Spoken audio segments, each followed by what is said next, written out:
Assalamualaikum warahmatullahi wabarakatuh.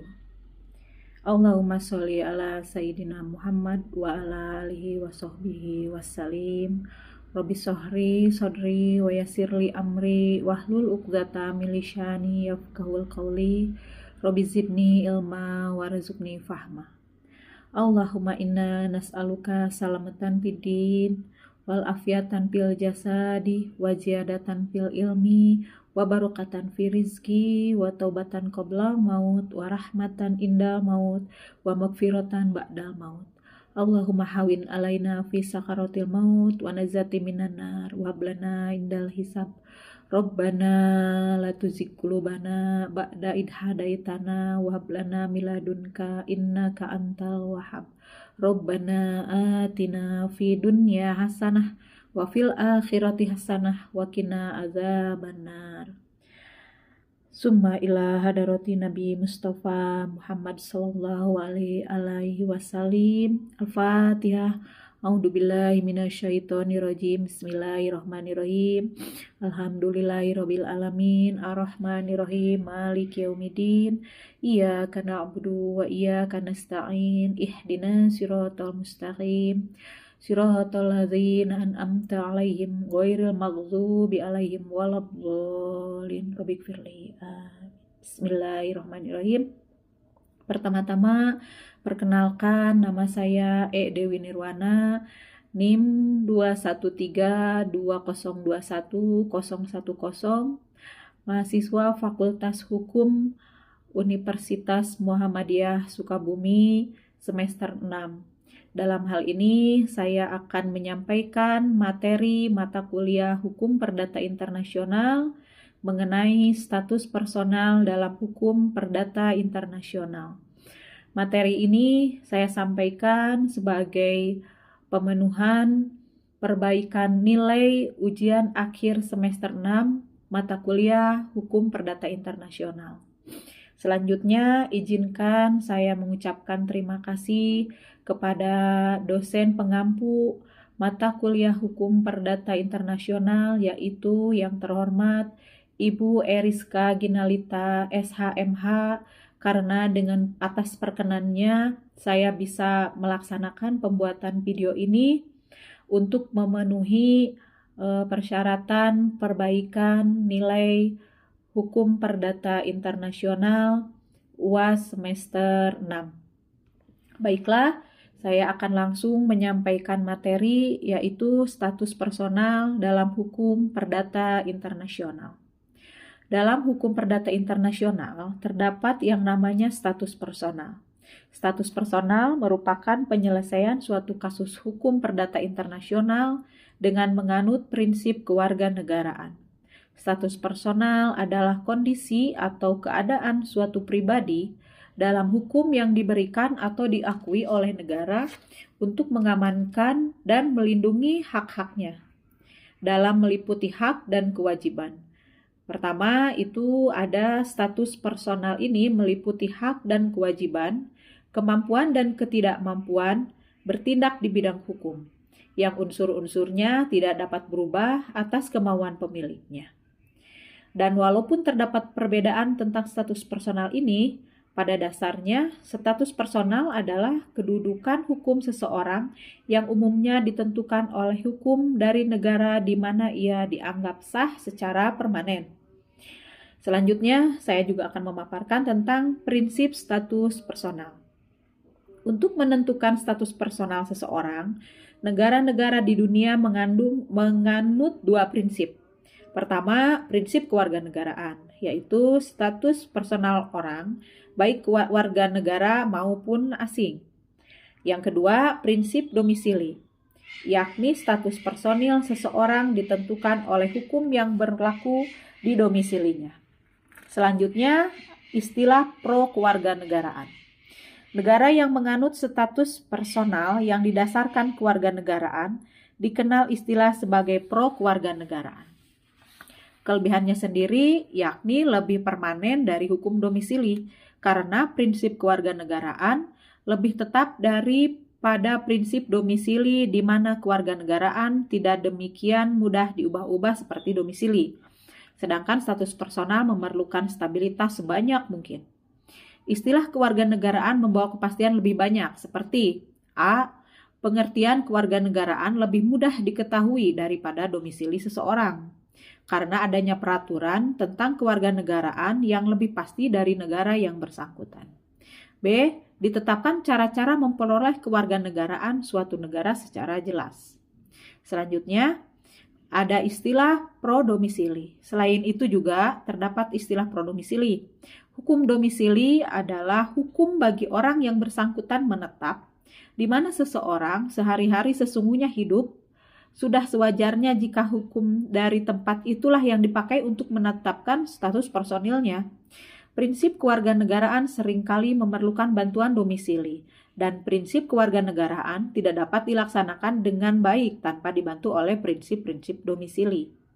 Dan apabila terdapat perbedaan kewarganegaraan dalam satu keluarga di mana suami istri berbeda, maka anak-anak mereka bisa mempunyai kewarganegaraan berbeda tergantung domisili, terutama setelah bercerai.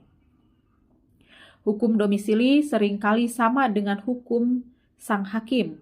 Dalam banyak hal, hukum domisili ini juga bersamaan dengan adanya hak sang hakim.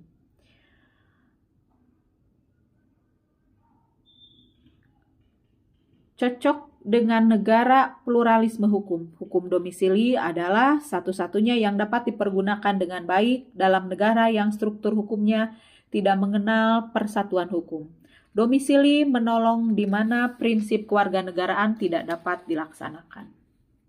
Selanjutnya, saya juga akan memaparkan tentang pro-kewarganegaraan.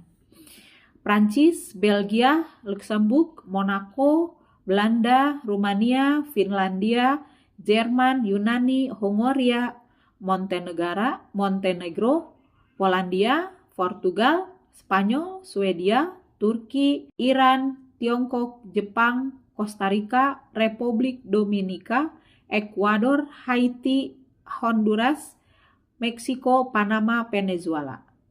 Itu negara-negara yang pro kewarganegaraan. Selanjutnya ada juga pro domisili. Semua negara-negara bekas jajahan Inggris yang menganut Common Law, Skotlandia, Afrika Selatan, Denmark, Norwegia, Iceland, Argentina, Brazil, Guatemala, Nicaragua, Paraguay, Peru. Itu negara-negara yang menganut pro domisili. Prinsip umum kewarganegaraan. Prinsip umum tentang kewarganegaraan adalah satu asas kelahiran atau ius soli, yaitu kewarganegaraan seseorang ditentukan oleh tempat kelahiran. Yang kedua, asas keturunan atau ius sanguis. Kewarganegaraan berdasarkan daripada keturunan orang yang bersangkutan. Selanjutnya, ada pula istilah bipartite. Kewarganegaraan atau bipartite adalah orang dapat memiliki dua kewarganegaraan atau lebih dari dua kewarganegaraan. Bipartit timbul karena dianutnya berbagai asas yang berbeda dalam peraturan kewarganegaraan. Apabila suatu negara menganut asas kelahiran dan negara lain menganut asas keturunan. Contoh kasus, orang tua A dari Tiongkok, ternyata Tiongkok menganut ius sanguinis, tinggal di Indonesia lebih dari 20 tahun. Maka menurut Undang-Undang Kewarganegaraan dianggap sebagai warga negara Indonesia. Kemudian melahirkan di Indonesia, maka anaknya punya dua kewarganegaraan. Cara mencegah bipartite dapat dilakukan dengan melakukan perjanjian bilateral, misalnya antara Indonesia dengan Tiongkok. Undang-Undang Kewarganegaraan menyatakan orang yang berstatus dui kewarganegaraan harus memilih salah satu dan melepaskan yang lain. Selanjutnya, istilah apartheid. Apartheid adalah orang yang tidak mempunyai kewarganegaraan. Contoh, terjadinya pencabutan kewarganegaraan, kelahiran anak dengan orang tua ius soli di negara ius sanguinis. Apartheid dapat terjadi karena orang tua menganut ius soli, melahirkan anak di negara yang menganut ius sanguinis, maka anak yang dilahirkan apartheid. Cara mencegah dapat dilakukan dengan menggunakan titik paut pengganti untuk menentukan kewarganegaraan yang digunakan sebagai faktor yang menentukan hukum yang harus diperlukan. pemakaian hukum domisili atau kediaman, dan pemakaian kewarganegaraan terakhir. Selanjutnya, prinsip domisili. Pada dasarnya yang disebut dengan prinsip domisili adalah negara atau tempat menetap yang menurut hukum dianggap sebagai pusat kehidupan seseorang atau center of his life. Pengertian hukum domisili ini sesungguhnya berasal dari hukum Inggris. Hukum domisili ini didasarkan pada kediaman permanen seseorang. Jenis domisili. Macam-macam domisili menurut hukum Inggris dikenal dengan 3 macam, yaitu domisili of origin. Pada konsepnya domisili ini, setiap orang memperoleh domisili of originnya pada waktu kelahiran, yaitu negara di mana ayahnya berdomisili pada saat ia dilahirkan. Domisili of choice. Untuk memperoleh domisili ini, menurut sistem hukum Inggris diharuskan untuk memenuhi persyaratan. Persyaratan-persyaratannya adalah disampaikan sebagai berikut, yaitu 1. Kemampuan atau capacity, 2. Tempat kediaman atau residence, 3. Hasrat intention, domisili by operation of the law. Domisili ini adalah domisili yang dimiliki orang-orang yang tergantung pada domisili orang lain atau dependent. Selanjutnya adalah istilah doctrine of revival. Sisi lain yang pantas mendapat perhatian adalah apa yang dinamakan Doctrine of Revival. Menurut doktrin ini, apabila seseorang telah melepaskan domisili semula, tetapi tidak memperoleh domisili yang lainnya, maka domisili of origin-nya lah yang hidup kembali. Selanjutnya, penentuan status personal memiliki peran yang sangat penting dalam hukum perdata internasional, terutama terkait penentuan hukum yang berlaku, yurisdiksi, hak dan kewajiban, serta perlindungan hak asasi manusia bagi individu dalam hubungan lintas batas. Pentingnya status personal dalam hukum perdata internasional, yaitu diantaranya adalah penentuan hukum yang berlaku, status personal seseorang menentukan hukum nasional, atau dalam arti lain adalah leg personalis, yang akan diterapkan dalam hubungan hukumnya. Hal ini berkaitan dengan prinsip personalitas dalam hukum perdata internasional.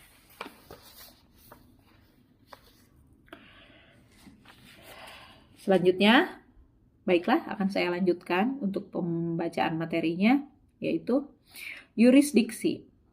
Status personal dapat mempengaruhi penentuan yurisdiksi pengadilan yang berwenang mengadili suatu perkara. Domisili atau kewarganegaraan seseorang dapat menentukan pengadilan mana yang berwenang untuk menyelesaikan setiap persengketaannya. Kemudian ada hak dan kewajiban. Status personal menentukan hak dan kewajiban seseorang seperti dalam hal kewarganegaraan, kapasitas hukum, dan hubungan keluarga. Hal ini sangat penting untuk memberikan perlindungan hukum bagi individu masing-masing. Kemudian pengakuan hukum internasional.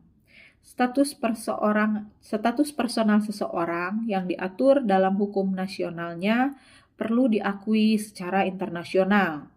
Dari manapun warga negara tersebut berasal, baik itu dari negara-negara yang baru berkembang, ya negara-negara maju, ataupun negara-negara terbelakang.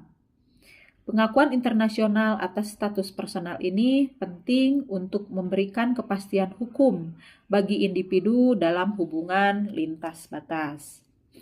Perlindungan hak asasi manusia. Penentuan status personal seseorang harus menghormati dan melindungi hak asasi manusia, atau dengan kata lain sering kita dengar disebut dengan istilah HAM. Seperti hak atas kewarganegaraan, penentuan status personal seseorang harus menghormati dan melindungi hak asasi manusia, atau dengan kata lain sering kita dengar disebut dengan istilah HAM. Seperti hak atas kewarganegaraan dan hak keluarga.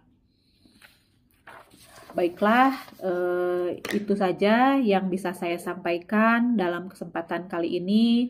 Semoga video ini bermanfaat, khususnya untuk saya, umumnya untuk semua pendengar. Semoga Sekali lagi kepada Ibu dosen pengampu, Ibu Eriska Ginalita, semoga segala ilmu, semua ilmu yang sudah diberikan kepada kami, khususnya saya, semoga bermanfaat dunia akhirat, semoga menjadi ibadah yang terus mengalir, yang tiada putus pahalanya untuk beliau. Semoga beliau sehat selalu. Sekali lagi, terima kasih. Billahi taufiq wal hidayah. Wassalamualaikum warahmatullahi wabarakatuh.